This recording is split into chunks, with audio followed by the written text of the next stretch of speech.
अब refraction through lens का हम बहुत ही इम्पोर्टेंट डेरिवेशन करने जा रहे हैं, जो कि बोर्ड में बहुत बार आ चुका है। Lens maker formula, lens maker formula.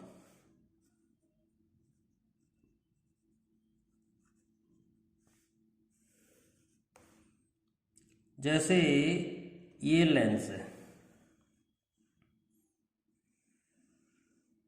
ये लेंस है,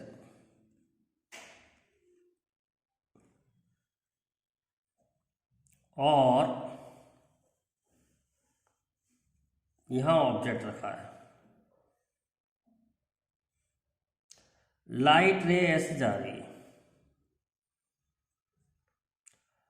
तो जब ये रेयर से डेंसर जाएगी, ये नॉर्मल हो गया इसका,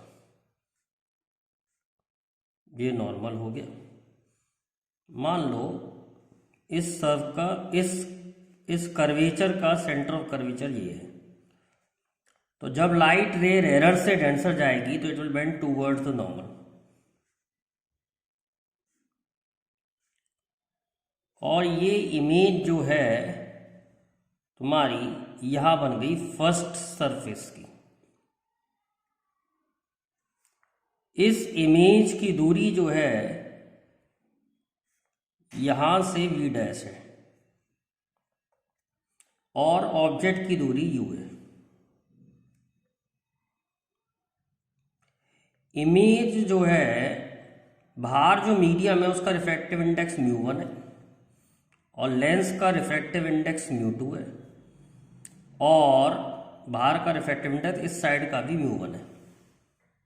ये अलग अलग भी हो सकता है रिफ्रैक्टिव इंडेक्स, लेकिन जनरल केस में मीडियम का रिफ्रैक्टिव इंडेक्स μ1 है और लेंस का रिफ्रैक्टिव इंडेक्स μ2 है। तो फर्स्ट कर्व सरफेस की हमारी इक्वेशन क्या होगी? फॉर फर्स्ट कर्व्ड सरफेस हमारी इक्वेशन क्या होगी? बेटा ध्यान दें, लाइट कहाँ से कहाँ जा रही है? μ1 से μ2 में जा रही है।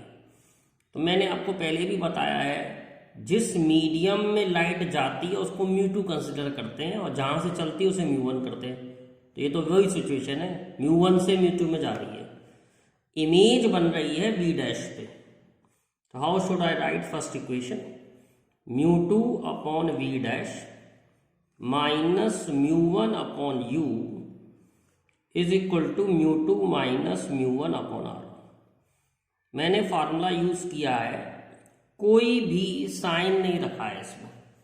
ध्यान रखें, फार्मूले से फार्मूला ड्राइव करते समय हम कोई साइन नहीं रखेंगे। तो ये पहली इक्वेशन बन गई। अब देखो, जब लाइट यहां जा रही होगी, यहां से जा रही होगी, it's going from denser to rare. अब ये नया नॉर्मल ये होगा, ये नया नॉर्मल होगा। इसका सेंटर ऑफ कर्वेचर इधर है और इसका रेडियस r2 है। पहले वाले सरफेस का रेडियस मैंने r1 माना है, अलग अलग भी हो सकता है, सेम हो सकता है, मैं अलग अलग लेके चल रहा हूँ। पहले वाले रेडियस का सरफेस r1 है, तो हमने सिंगल कर्व सरफेस वाला फॉर्मूला लगाया है, μ2 अपॉन v डैश, इमेज बन रही है v डैश पे, minus μ1 upon u is equal to μ2 minus μ1 upon r। अब देखिए, रे जा रही है डेंसर से rare, it will bend away from normal, तो यहाँ बेंड कर गई, और ये जो दूरी है ये फाइनल इमेज की दूरी v है। सेकंड सरफेस पे रिफ्रैक्शन के लिए ये इमेज की दूरी है, और t थिकनेस ऑफ लेंस ले रहा हूँ मैं। तो अगर t थिकनेस ऑफ लेंस है तो ये डिस्टेंस जो होगा, ये डिस्टेंस आपका हो जाएगा v डैश माइनस t। अब ध्यान रखें, पहले वाले की इमेज दूसरे वाले के लिए ऑब्जेक्ट का काम करती है, तो यानी ये इमेज ऑब्जेक्ट का काम करेगी, और ये इमेज बन रही है फाइनल सेकंड सरफेस के लिए। आप समझ सकते हैं, सेकंड सरफेस ने इस इमेज को उठा के यहां बना दिया, तो ये ऑब्जेक्ट है, ये इमेज है। तो ऑब्जेक्ट की दूरी हो जाएगी v डैश माइनस t, और इमेज की दूरी हो जाएगी v। और ध्यान रखें, लाइट किस में से किस में जा रही है? लाइट μ2 से μ1 में जा रही है, यानी μ1 μ2 इंटरचेंज हो गए। जिसमें जाती है उसको म्यू2 मानते थे। तो फार्मूला तो बेटा ये है mu two upon v minus mu one upon u is equal to mu two minus mu one upon r, जो हम फार्मूला यूज कर रहे हैं। अब मीडियम जिस मीडियम में जा रही है वो म्यू1 हो गया है, इसका मतलब म्यू2 की जगह म्यू1 रखना पड़ेगा। तो म्यू1 अपॉन इमेज की दूरी वी है minus mu two upon v dash minus t, object की दूरी v dash minus t second surface से ऑब्जेक्ट की दूरी वी डैश माइनस टी है। म्यू1 माइनस म्यू2 और सेकेंड सरफेस का रेडियस r2। ये दो इक्वेशन बन गई। ये दो इक्वेशन बनाना ही सीखनी है और ये डायग्राम लर्न करना है। इसके बाद तो बहुत सिंपल है, ठीक है।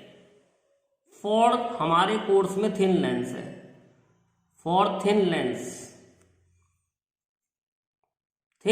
के लिए t टेंडिंग टू 0 हो जाएगा, मतलब t बहुत छोटा है। तो ये सेकंड इक्वेशन जो है वो ये हो जाएगी mu one upon v minus mu two upon v dash is equal to mu one minus mu two upon r2। अब मैं क्या करता हूं, इन दोनों फर्स्ट और थर्ड इक्वेशन से मुझे को आगे प्रॉब्लम बनानी है, तो मैं तो भाई दोबारा लिख के दे देता हूँ। फर्स्ट इक्वेशन आई थी हमारी mu two upon v dash minus mu one upon u is equal to mu two minus mu one upon r। आपको ये वीडियो रोक रोक के देखनी है, अगर आपको इक्वेशन लिखना समझ में नहीं आ रही 2-3 बार सुनना पड़ेगा तो बिल्कुल क्लियर हो जाएगा।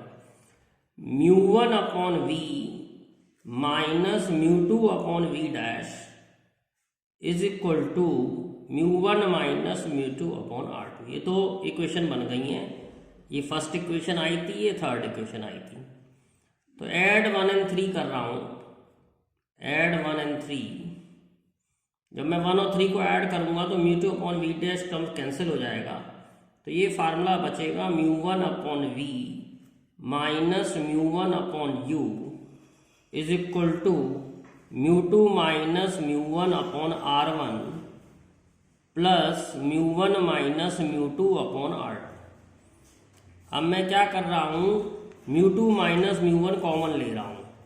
तो mu one upon v minus mu one upon u is equal to mu two minus mu one common ले लिया, तो 1 upon r1 minus 1 upon r2। ध्यान रखें यहाँ म्यू1 माइनस म्यू2 है या म्यू2 माइनस म्यू1 है, तो माइनस साइन आ गया इसलिए।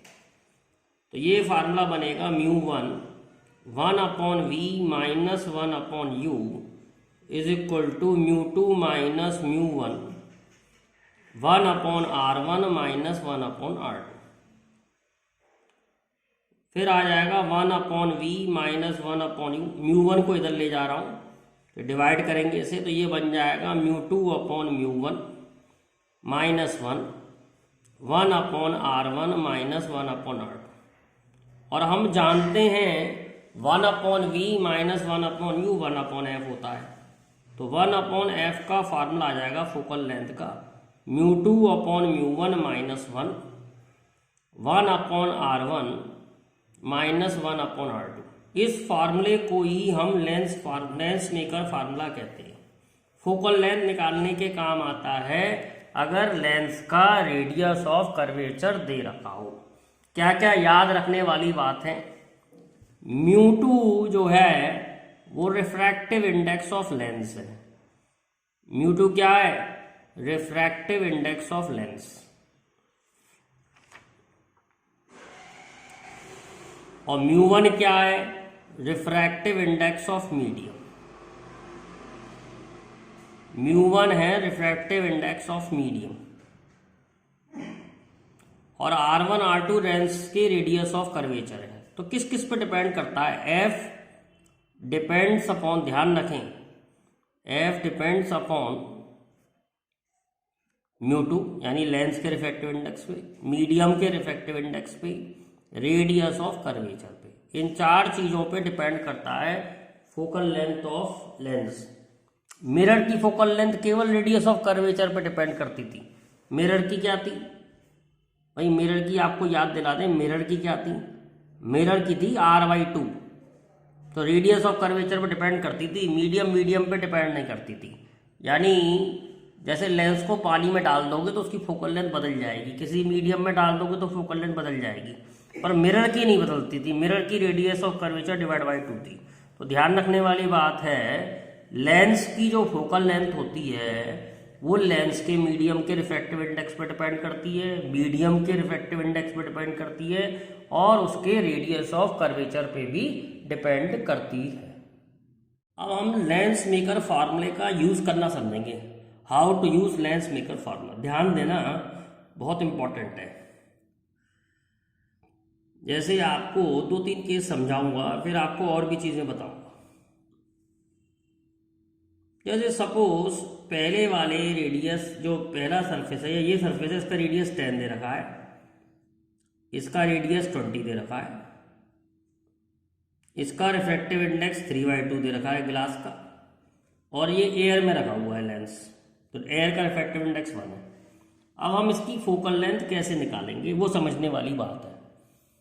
फोकल लेंथ हम कैसे निकालेंगे समझने वाली बात है। तो एक लाइन ड्रॉ कर लो ऐसे, जिस सरफेस पे लाइन पहले काटे वो R1 हो जाएगा, तो R1 10 हो जाएगा, और जिस सरफेस पे ये लाइन बाद में काटे वो R2 हो जाएगा, तो R2 20 हो जाएगा।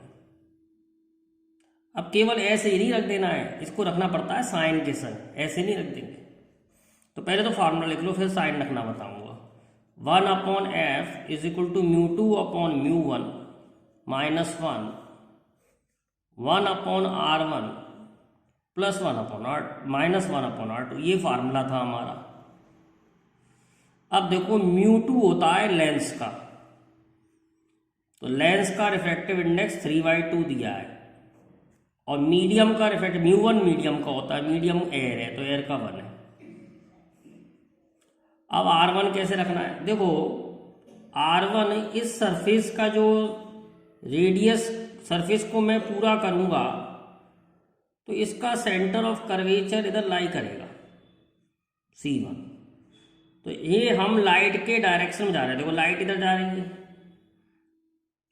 तो इस सरफेस से हम सेंटर की तरफ चलेंगे, तो we are going in direction of light, तो R1 पॉजिटिव होगा, तो R1 की वैल्यू +10 होगी।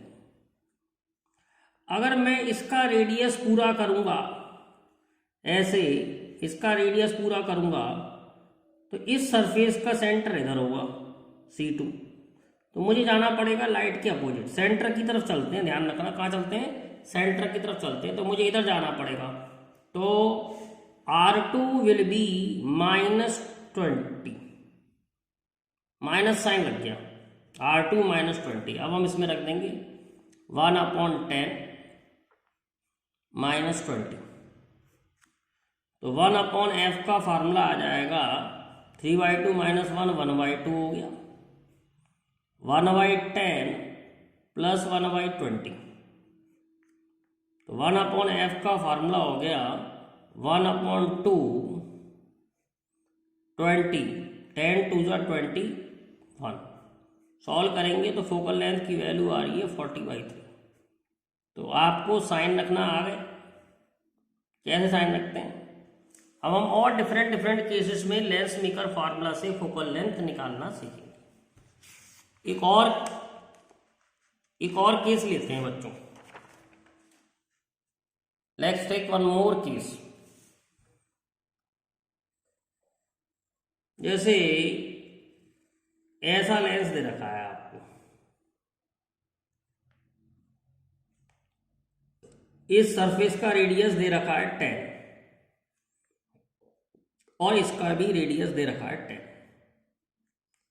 ग्लास है, ग्लास का रिफ्रैक्टिव इंडेक्स 3/2 और ये भी एयर में रखा है। अब हम इसे सॉल्व करेंगे कि इसके हमें क्या फोकल लेंथ निकलेगी। तो 1/f is equal to μ2/μ1 minus 1/R1 minus 1/R2। अब मैंने आपको बताया था एक लाइन ड्रॉ कर लो, इस सरफेस पे पहले काट रही है, यानी ये वाले सरफेस का रेडियस R1 माना जाएगा, अगर मैं इसका गोला कंप्लीट करूँ तो इसका सरफेस ऐसे इधर राउंड लेगा, इसका सेंटर इधर हुआ। अब आप सोच के बताइए, लाइट हमने मानी थी इधर जा रही है और हम चल रहे हैं लाइट के अपोजिट, तो R1 नेगेटिव हो गया, तो R1 हो जाएगा -10। अब सेकंड सरफेस पे काटती है, ये R2 हो गया। R2 का सरफेस पूरा करेंगे ऐसे, तो इधर आएगा, इसका सेंटर इधर आएगा, तो R2 लाइट के डायरेक्शन में जा रहा है, तो R2 हो जाएगा +10। तो R1 हो गया -10 और R2 हो गया +10। फार्मूले में रख दो। μ2 की वैल्यू 3/2, μ1 की वैल्यू 1 -1, 1/10 -1/10। अब देखो क्या आता है सॉल्व करके, 1/f, 3/2 -1 होता है 1/2, और इसका मैं एलसीएम लूंगा तो ये आ जाएगा -2/10। तो सॉल्व करके फोकल लेंथ आ रही है -10। अब आपने पिछले क्वेश्चन में फोकल लेंथ निकाली थी कॉन्वेक्स की, कॉन्वेक्स लेंस की, तो फोकल लेंथ पॉजिटिव आई थी, और आपने कॉनकेव लेंस की फोकल लेंथ निकाली है तो कैसी आएगी, नेगेटिव आएगी। जनरली यही होता है, कॉन्वेक्स लेंस की फोकल लेंथ पॉजिटिव होती है और कॉनकेव की फोकल लेंथ नेगेटिव होती है, लेकिन हमेशा नहीं होता जनरल। तो जनरल हम वैसे भी जब हम प्रॉब्लम सॉल्व करते हैं तो कॉन्वेक्स की फोकल लेंथ पॉजिटिव लेते हैं और कॉनकेव की फोकल लेंथ नेगेटिव लेते हैं। आज समझ में आ गया होगा ऐसा क्यों करते हैं। अब एक केस और करते हैं, प्लेनो कॉन्वेक्स लेंस की निकालते हैं फोकल लेंथ। ये प्लेनो कॉन्वेक्स लेंस है, इसका रेडियस 10 दे रखा है और इसका रेडियस दे नहीं रखा होता है। प्लेन सरफेस का रेडियस इन्फिनिटी होता है, ये आपको याद करना पड़ेगा।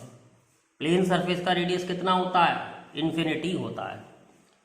अब ये ग्लास का बना हुआ है, तो रिफ्रैक्टिव इंडेक्स ग्लास का 3/2 होता है। अभी भी हम एयर में हैं, एयर में निकाल रहे हैं सारी प्रॉब्लम। अब देखिए लाइट इधर जाएगी, यहाँ पहले काटेगी, यहाँ बाद में काटेगी, तो यहाँ पहले काटेगी तो ये वाला जो सरफेस हो गया इसके रेडियस को R1 मानेंगे।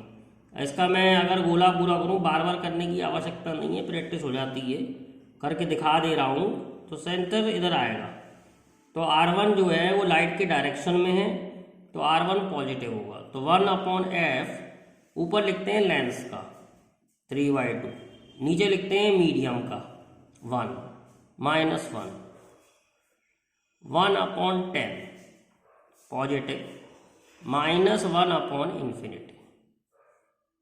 सॉल्व करेंगे तो 1/f की वैल्यू आ जाएगी 1/2 × 1/10, 1/∞ 0 होता है, तो फोकल लेंथ की वैल्यू आ रही है 20।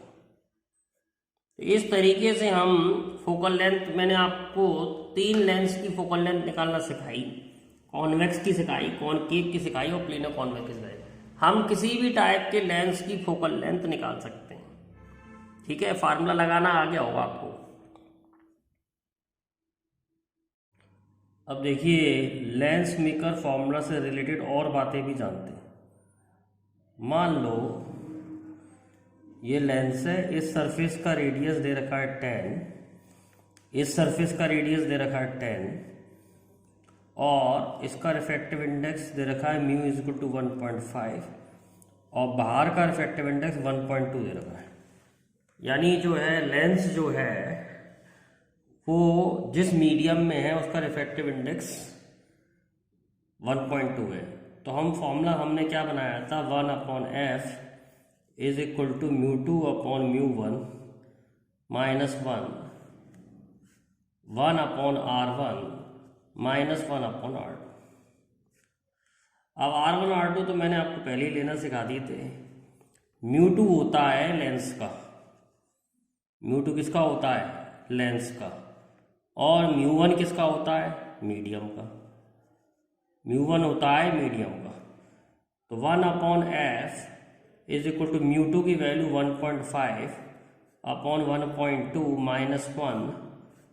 1/R1, R1 की वैल्यू +10। मैंने बताया था इसका सर गोला, मतलब इसका जो सरफेस है इधर कंप्लीट होगा, सेंटर इधर लाई करेगा लाइट के डायरेक्शन में, और इस वाले सरफेस का जो सेंटर होगा वो इधर लाई करेगा लाइट के अपोजिट डायरेक्शन में। लाइट हमने इधर से इधर मानी है जाते हुए, तो ये R1 हो गया, ये R2 हो गया। ये तो मैं पहले ही सिखा चुका हूँ। ये R1 हो गया, ये R2 हो गया। R1 का सेंटर इधर पड़ेगा, R2 का सेंटर इधर पड़ेगा लाइट के अपोजिट, तो R2 नेगेटिव होगा। तो 1/f is equal to 0.3/1.2 into 2/10। Solve करेंगे तो ये आ जाएगा 20। फोकल लेंथ की वैल्यू आ गई 20। जब हमने इसे एयर में रखा था तो इस लेंस की फोकल लेंथ 10 थी। जब हमने इसे मीडियम में रखा तो लेंस की फोकल लेंथ 20 हो गई। तो हमने एक बात सीखी, when lens is placed in medium, when lens is placed in medium,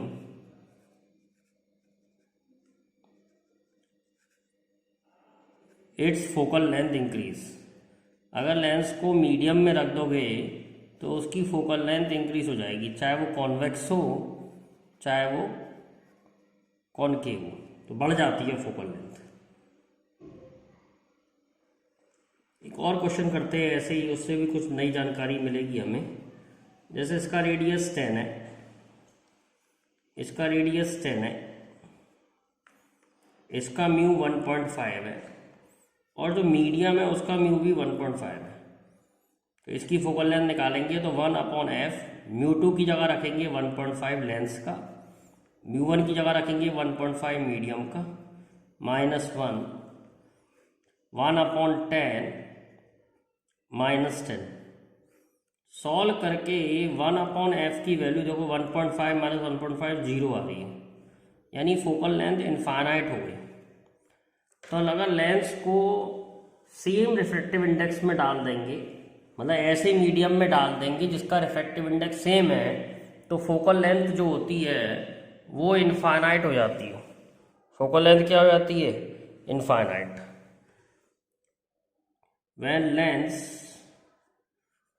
when lens is dipped in a medium having same refractive index,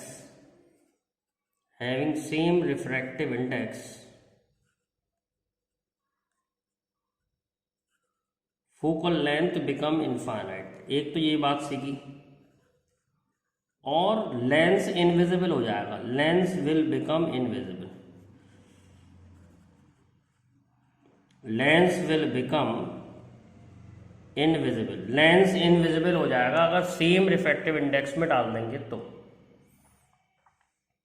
अब देखते हैं एक और केस देखते हैं जो कि मोस्ट इंपॉर्टेंट केस में आता है। जैसे ये लेंस है, इसका रेडियस 10 है, इसका रेडियस भी 10 है, लेंस का रिफ्रैक्टिव इंडेक्स 1.5 है, और जिस मीडियम में रखा है उसका रिफ्रैक्टिव इंडेक्स 1.6 है। तो अब क्या होगा? तो 1/f is equal to 1.5/1.6 - 1/10 minus के 10।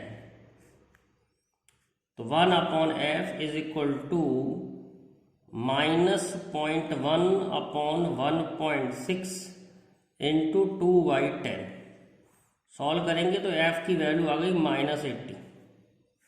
तो ये बड़ी हैरान करने वाली बात है कि कॉन्वेक्स लेंस की फोकल लेंथ नेगेटिव आ गई, जबकि है कॉन्वेक्स। कॉन्वेक्स की तो हमने पॉजिटिव बताई थी, लेकिन कॉन्वेक्स की फोकल लेंथ नेगेटिव आ गई। ऐसा क्यों हुआ? क्योंकि रिफ्रैक्टिव इंडेक्स मीडियम का ज़्यादा है। अगर रिफ्रैक्टिव इंडेक्स मीडियम का ज़्यादा होगा लेंस से, तो कॉन्वेक्स जो है वो कॉनकेव की तरह काम करना लगेगा, और कॉनकेव जो है वो कॉन्वेक्स की तरह काम करना लगेगा। It's nature changes. तो ये हमने यहाँ से बहुत इंपॉर्टेंट बात सीखी है, इस पे IIT में भी सवाल आते हैं। when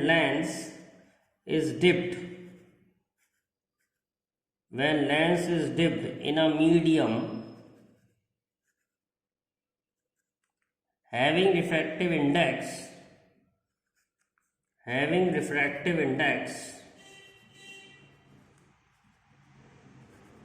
more than length,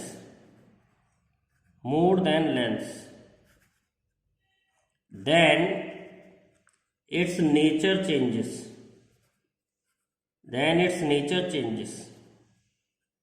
क्या चेंजेस हो जाएगा? कॉन्वेक्स विल बिकम कॉनकेव, जैसा ऊपर वाले केस में हुआ, और कॉनकेव विल बिकम कॉन्वेक्स। बहुत इंपॉर्टेंट है ये कंसेप्ट। अगर लेंस को ऐसे मीडियम में रख देंगे जिसका रिफ्रैक्टिव इंडेक्स लेंस से ज़्यादा है, तो उसका नेचर चेंज हो जाता है, कॉन्वेक्स कॉनकेव बन जाएगा और कॉनकेव कॉन्वेक्स बन जाएगा। एक बहुत अच्छा सा क्वेश्चन करते हैं, ये बहुत इंपॉर्टेंट क्वेश्चन है और इसके बेसिस पे कई क्वेश्चन पूछे जाते हैं। A lens has focal length 10 centimetre in air. It is dipped in water.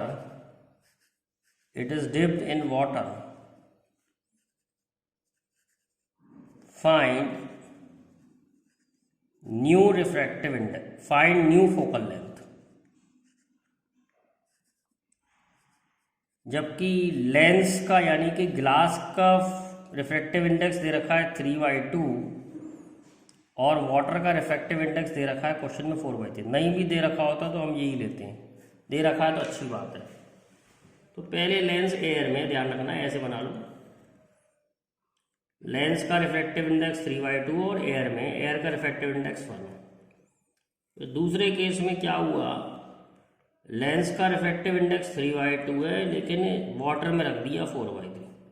तो बेटा ये इस क्वेश्चन की दो इक्वेशन बनेगी। पहले बनेगी एयर में, तो एयर में फोकल लेंथ 10 है, ग्लास का रिफ्रैक्टिव इंडेक्स 3/2 है, उसका 1 है, -1 1/R1 -1/R2। R1 R2 दे नहीं रखे, ऐसे रहने दो। अब बनाएंगे वाटर में, 1/F = 3/2 divide by 4/3 -1 1/R1 -1/R2। अब दोनों इक्वेशनों को डिवाइड कर दो, तो ये आ जाएगा 1/10 = ये 3/2 -1 आ जाएगा हाफ, 1/R1 -1/R2, और ये आ जाएगा 1/F। ये बन जाएगा बेटा 9/8 -1, तो ये हो जाएगा 1/8, 1/R1 -1/R2। डिवाइड कर लो, F/10 की वैल्यू आ गई 4, तो F = 40।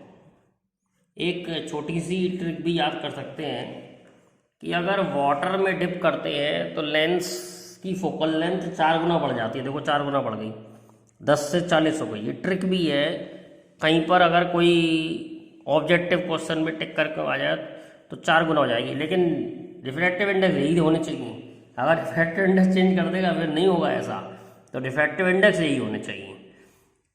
तो एक लेंस को अगर हम पानी में डिप कर दें तो उसकी फोकल लेंथ जो हो जाती है वो हो जाती है 4 टाइम्स। एक और क्वेश्चन देखते हैं। एक लेंस है जिसका एक रेडियस 10 दे रखा है और दूसरा रेडियस भी 10 दे रखा है, यानी कि बाई कॉन्वेक्स लेंस है। ऐसा लेंस है बाई कॉन्वेक्स के दोनों रेडियस बराबर होते हैं। इससे 5 सेंटीमीटर दूर पर 5 सेंटीमीटर दूर पर एक ऑब्जेक्ट रखा है, पूछ रहा है फाइंड पोजीशन ऑफ इमेज।